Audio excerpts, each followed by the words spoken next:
Merci pour votre fidélité au programme de la 7TV. Mesdames et messieurs, il est 13h. Ravi de vous retrouver dans ce nouveau rendez-vous d'information. À la une de l'actualité, les choses qui avancent dans l'organisation des élections législatives anticipées de 2024. Hier d'ailleurs, la DGE a clôturé le dépôt des listes à minuit. Au total, 18 listes ont été déposées. Le nouveau régime à la quête d'une majorité à l'Assemblée nationale pourrait faire face à plus d'une dizaine de listes.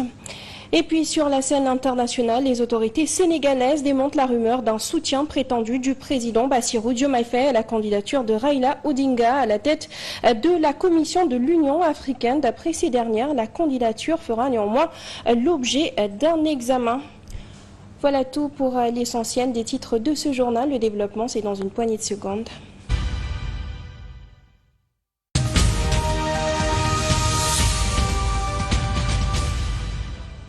Nous le disions à l'entame de ce journal législatif de 2024, le dépôt des listes a été clôturé hier à minuit.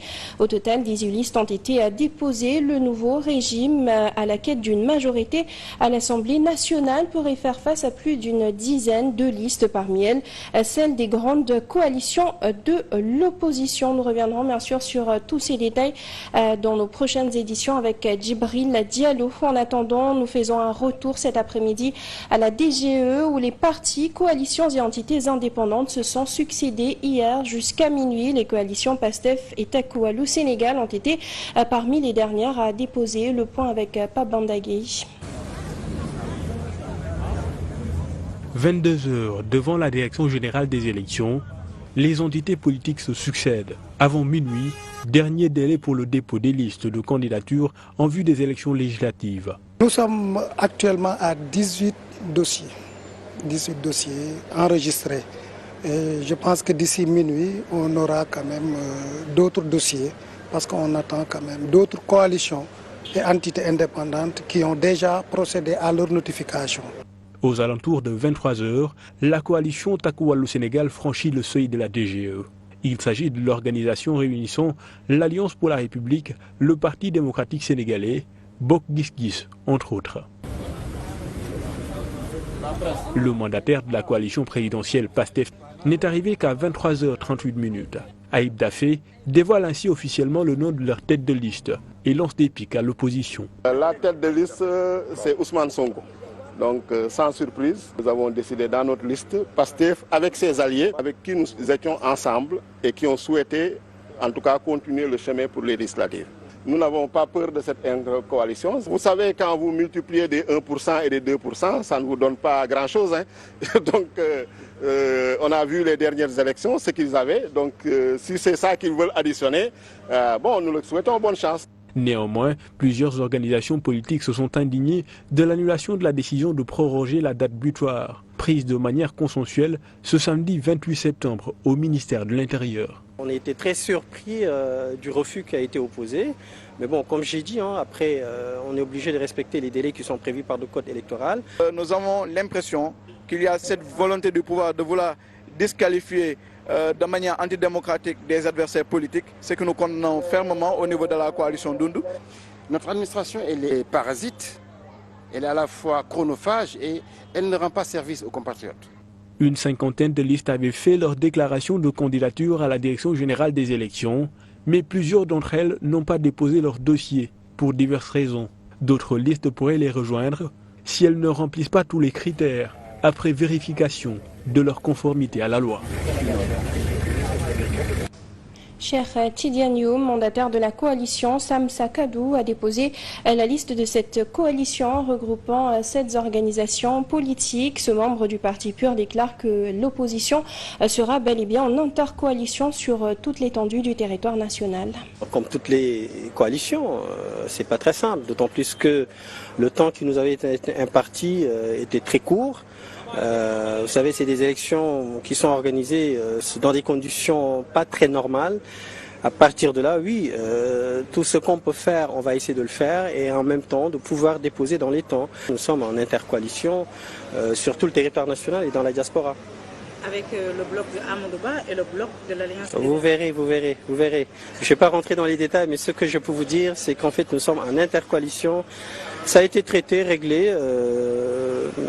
tout est au point et c'est sur tout le territoire national et au niveau de la diaspora. En politique toujours, le mouvement HLM Boubès voit le jour au sein de l'Alliance des forces de progrès avec à sa tête le docteur Makedia. L'objectif est de conquérir Dakar et le Sénégal. Le développement commence par la base, commence par les communes d'arrondissement, commence par les villages et les quartiers. C'est pourquoi nous avons lancé ce mouvement HLM Boubès. Maintenant, nous avons un programme pour les HLM. Nous avons un programme sur le plan économique.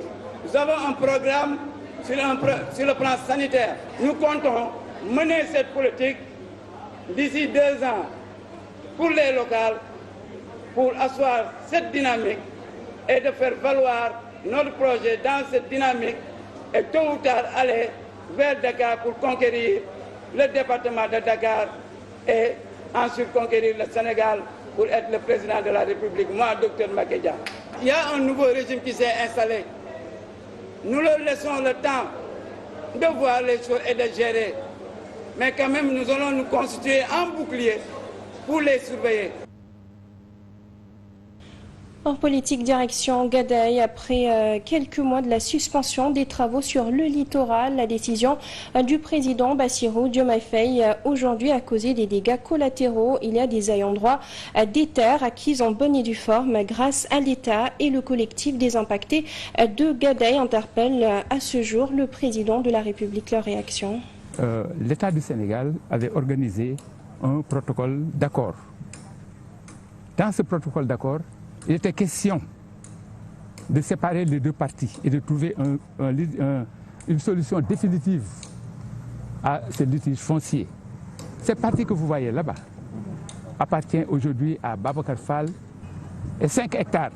Et 5 hectares et 2 hectares, nous ne voulons pas préciser, nous préférons garder le silence par rapport à ça. Donc 2 hectares ici au niveau de Gadaye, 5 hectares. Les documents sont disponibles.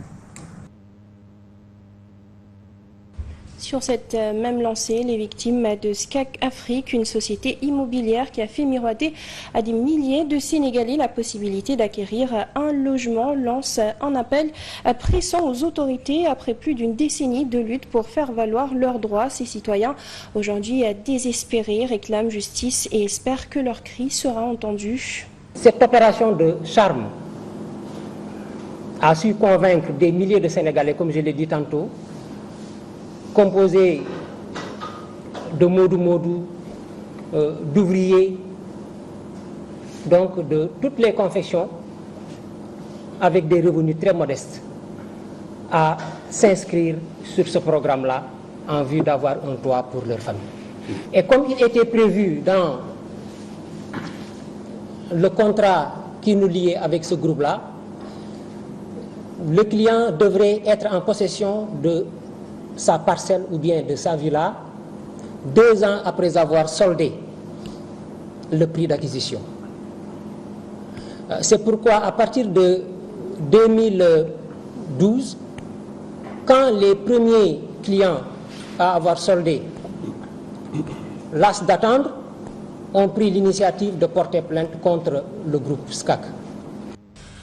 Sur la scène internationale, en marge de la 79e session de l'Assemblée générale des Nations unies, le président de la République, Bassirou Diomaye Faye, a accordé un entretien à la chaîne Al Jazeera dans lequel il a abordé plusieurs sujets d'importance internationale. Il a plaidé pour la construction de ponts entre les nations pour garantir la paix mondiale. Interpellé sur la réforme des Nations unies, Bassirou Diomaye Faye a exprimé son soutien à cette démarche. Il estime que la nécessité de réformer ces institutions comme le Conseil de sécurité de l'ONU, le FMI et la Banque mondiale fait aujourd'hui l'unanimité. Le président sénégalais a également évoqué des questions d'ordre interne, notamment la dissolution de l'Assemblée nationale et la tenue prochaine des élections législatives qu'il a qualifiées de conformes aux exigences légales. En réponse par ailleurs à des interrogations sur les relations entre le Sénégal et la France, il a plaidé pour des partenariats gagnant-gagnant fondés sur le respect mutuel de la souveraineté. Enfin, le président Bassirou Diomaye Faye a adressé un message de solidarité aux victimes des inondations au Sénégal et a encouragé la jeunesse sénégalaise et par extension africaine à rester sur le continent pour participer à son développement. Justement, actualité du continent, succession à Moussa Faki Mohamed à la présidence de la Commission de l'Union africaine. Des rumeurs prétendent un soutien du président Bassirou Diomaye Faye à Raila Odinga pour le poste. La rumeur est pourtant fausse d'après les autorités sénégalaises qui affirment néanmoins que la candidature fera bel et bien l'objet d'un examen attentionné. Des informations relayées sur les réseaux sociaux soutiennent que le président sénégalais Bassirou Diomaye Faye soutiendrait la candidature de Raila Odinga pour la présidence de la Commission de l'Union africaine. Faux. Lors de l'entretien entre les deux hommes en marge de l'Assemblée générale des Nations unies aux États-Unis, il a été question que cette candidature fera l'objet d'un examen attentionné par le Sénégal, ont laissé entendre les autorités sénégalaises. Le président du Kenya, William Ruto, a sollicité le soutien du Sénégal à la candidature de Raila Odinga, ancien Premier ministre kenyan, pour la présidence de la Commission de l'Union africaine. Raila Odinga, figure de l'opposition avec quelques passages au gouvernement, ses empreintes sont visibles sur toute la scène politique kenyane. Il est surnommé par ses partisans Baba. Pendant la campagne, il a tenté de se positionner comme une figure paternelle proche du peuple en défendant des mesures sociales comme le Babacar, censé apporter des soins de santé abordables pour tous. Chef de file de l'opposition au Kenya, Raila Odinga espère en effet succéder au Tchadien Moussa Faki Mahamat, dont le mandat arrive à terme. Il bénéficie d'un coup de pouce des autorités de son pays qui, le mercredi 5 juin, ont annoncé la mise en place d'un secrétariat de campagne destiné à l'épauler dans les mois qui viennent. Sport, Pulse Africa a tenu hier dimanche la cérémonie de clôture de la 9e édition de leur camp de basket sous le thème Inclusion par le sport. Fatou Kinédiaï, la présidente et ses partenaires veulent faire du sport-études leur fer de lance. Pour chaque camp, 50 filles y prennent part et pour cette année, ils ont en ligne de mire les prochains Jeux olympiques de la jeunesse. Le retour congratulations après un travail de longue haleine.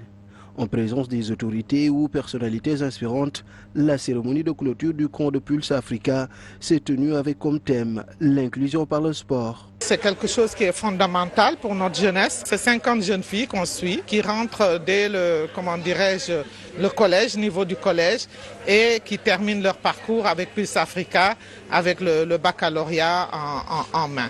Donc c'est toujours 50 jeunes filles et nous en sommes à la 9e édition de camp, puisque les éditions ont démarré en août 2021. Avec l'appui de la ville de Dakar et d'autres partenaires, Pulse Africa veut réveiller le potentiel qui dort chez la jeunesse sénégalaise.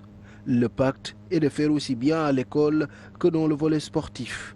Le ministère des Sports, de la Jeunesse et de la Culture ont fait une priorité, selon son représentant. On est en train de faire une politique au Sénégal, de sorte que dans chaque région, dans chaque département, qu'il y ait une infrastructure sportive qui permette en tout cas à toute la frange de la population de pouvoir pratiquer le sport, mais surtout en pensant aux personnes vivant avec un handicap. À 2 petites années de l'organisation des Jeux olympiques Dakar 2026, l'ancienne basketteuse Fatou Kinédiaï espère qu'une de ses filles représentera fièrement le Sénégal lors de ses compétitions internationales.